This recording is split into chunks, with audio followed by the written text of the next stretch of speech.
Now you're going to learn how to use the Loft command. You'll also learn how to use the polygon command, and you'll learn a fast method of creating an offset plane. Start by opening a new part file, and then create a sketch on the top plane. The Loft command requires a minimum of 2 profiles, so we're going to create the first profile using the polygon command. Click the command, and then select the node on the origin. Once you've done that, click a second point on the graphics area to draw the polygon. In the Property Manager, change the number of sides to 5, and notice that the inscribed circle option is selected by default. If you select the circumscribed option, the pentagon has a circumscribed construction circle that's coincident with a corner. The circle is used to control the size of the polygon, and as you can see, you can set the diameter of the circle in the Property Manager. The windows above adjust the center of the polygon, and the window on the bottom adjusts the angle. The only settings you should concern yourself with in most cases is the number of legs and the settings for the circle. And this setting is only important if you plan to use the circle to control the size of the polygon. Click the green check to create the pentagon. And then add a 2-inch dimension to the circle.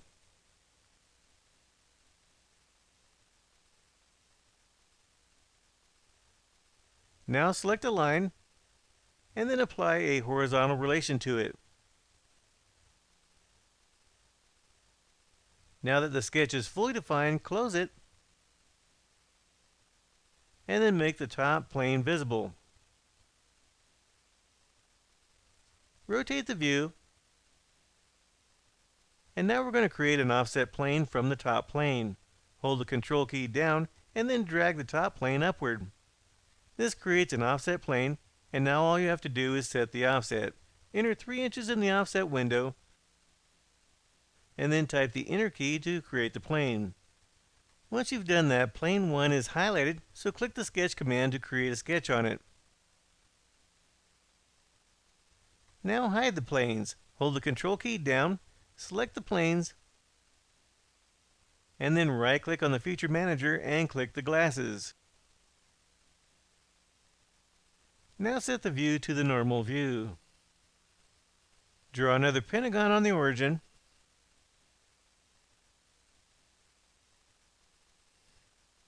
set the construction circle to circumscribe, and then click the green check.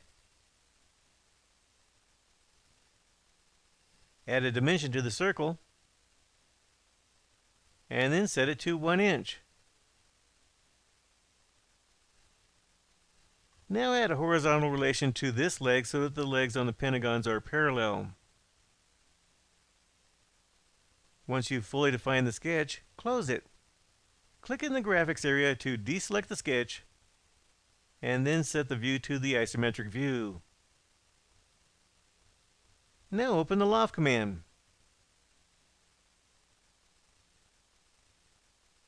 The first step is to select the profiles. Selecting profiles for Loft operations is different than selecting profiles for other commands. You have to pay close attention to where your pointer is when you select profiles.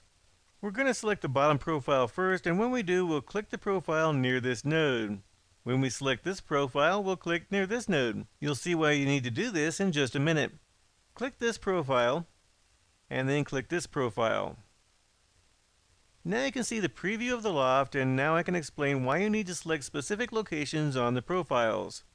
The green dots and the line between them are called connection points. They blend the first profile into the second profile.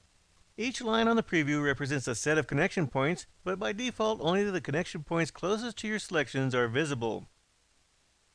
Where you select profiles also controls which points are connected. For example, if I select a point near this node and a point near this node, the connecting points would have been between these nodes and the part would have been twisted.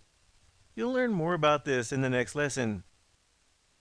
For now, you just need to know that these are called connecting points.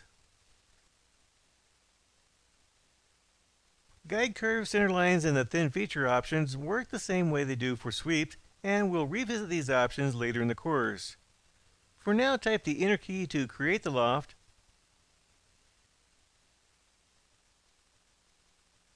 and then save the file under the name Loft.